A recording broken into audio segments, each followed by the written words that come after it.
But as you can see, this is a crack. Because of that, we are not going to be able to build this thing anymore. Dang it! We just took the old Duramax to the old gas station, picked up some of our favorite. Well, boys, by the title of this video, you know there is something majorly wrong with this truck.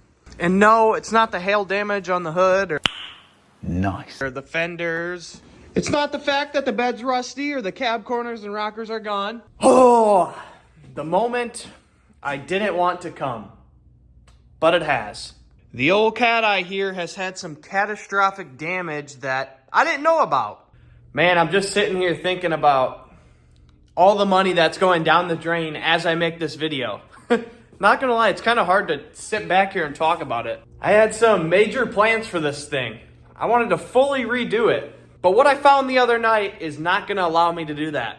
Now, my original plan, literally the first night I had this truck, I talked to one of my friends. He was gonna help me take the bed off this truck and I was gonna fully restore the frame. The first day I owned it, I wanted to do that. You guys know I like to build these things quick. I don't like to waste time because this is what I do full time as of right now. So I wanted to get it done. I wanted to order every single body panel for this truck and have it almost be 100% perfect like it came off the factory line.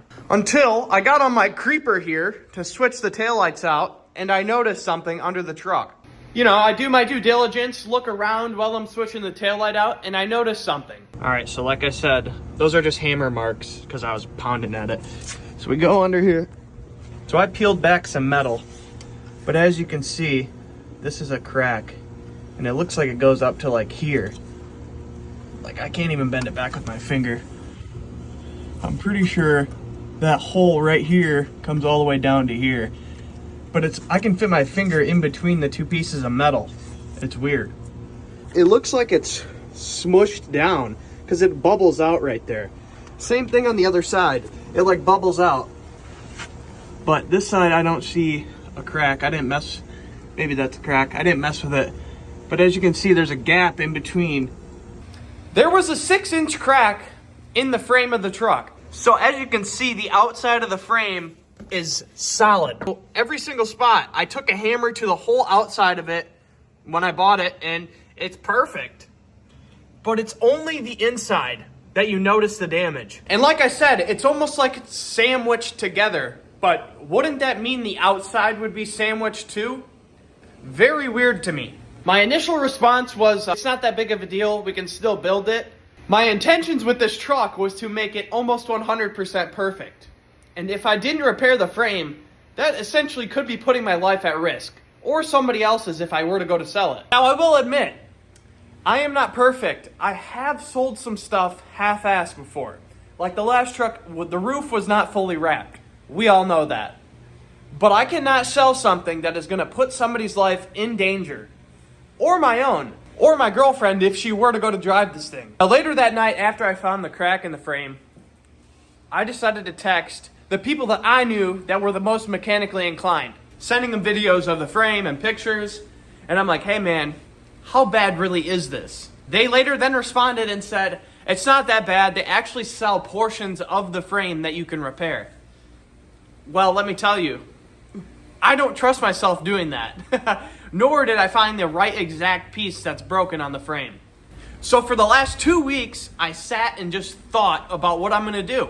That's why there hasn't been any videos of me actually modding the truck and putting aftermarket stuff on it. Because at that point, it would essentially be just dumping my money into a pit, which is something that a smart person would not do. This thing already had a bunch of damage that I was aware of, but when I first bought the truck, you guys literally commented and said, hey man, if it's this bad on the body, it's definitely worse on the frame. Well, the second time I went back to buy this thing off the guy, I looked at the whole frame. But I only looked at the outside. I'll admit, it is my fault. I didn't know to go under the truck and look on the inside of the whole frame. I was only aware that if you could see a crack on the outside or something, don't buy it. Some of you might be laughing right now saying, oh my God, this guy's an idiot. But if you don't know, you don't know. You guys were right. I bought a hunk of crap and I don't know what I'm gonna do with it. There's a few options I want to go over with you guys that we could do to this. One is really sad. Another one is really crazy. And yeah, that's really it. There's only two options. Actually, there is a third, but it's morally wrong. So option number one would to be take this thing to a scrapyard and scrap it. That's not really logical because the motor runs and there's not a single dash light on it. So that'd be kind of stupid. Definitely probably not going to go that route unless something super bad happens to the motor. Option two, we could part this thing out. That just sounds boring to me and it's just off the table. I'm not doing that. One, it's a waste of my time, and two, I might be able to break even on the $4,200 I spent on this thing. So probably not going to go that route either. Option number three, I could try and sell it on Facebook Marketplace to somebody. I'm not doing that again. I am done. I think it's time that I just hate seeing everybody get ripped off in the world. So I think Facebook Marketplace, I mean, I don't want to be mean or anything, but it is the scum of the earth. Everybody's looking to get a better deal on their end and looking to rip somebody off somehow or another. Now, I'm not saying that's everybody, but I'm saying that's majority of people on there.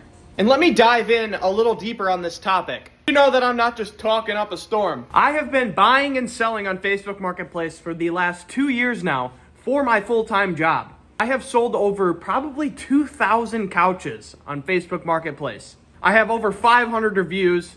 I've talked to over 10,000 people on Facebook Marketplace. There's a common theme here.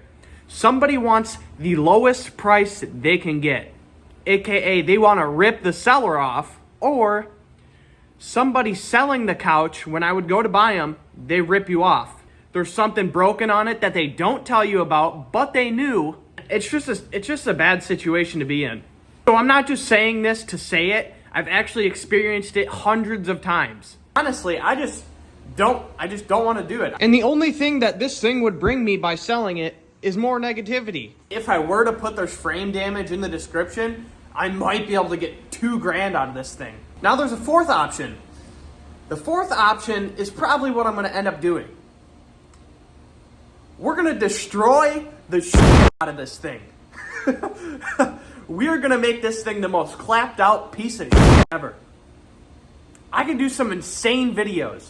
Why did I start making videos in the first place? To gain a following. How do I gain a following? Do some crazy shit. $4,000, I'll admit, it's not a lot, but it's a lot to me right now.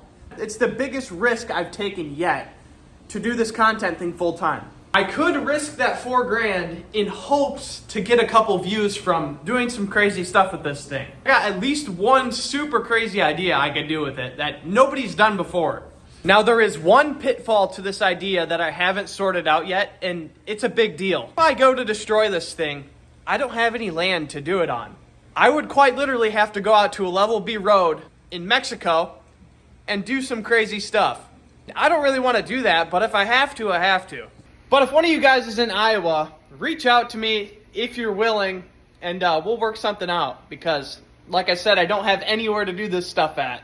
And not to mention, if it breaks down on a level B road, I don't have any way to get it home, other than towing it with the gasser and no trailer.